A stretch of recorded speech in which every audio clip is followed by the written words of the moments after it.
discussion exchange of the knowledge विषय वस्तु कौन एक विषय वस्तु बा चर्चा कौन एक ज्ञान शिक्षा दीक्षा को जदि चर्चा करा जाए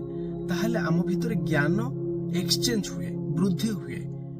आम भितर ज्ञान वृद्धि हुए जेमिति what I know you don't know what you know I don't know what I know others don't know what others know I don't know जेमिति जहा मु जानि ताहा हुए तो अन्य माने जानि नथिबे बा जोटा अन्य माने जानि चंदी हुए तो सेटा मु न जानि थै पारे तेणु जदि आलोचना रे कोनोसी एक विषय वस्तु हुए बा आलोचना हुए बा चर्चा करा जाए कोनोसी एक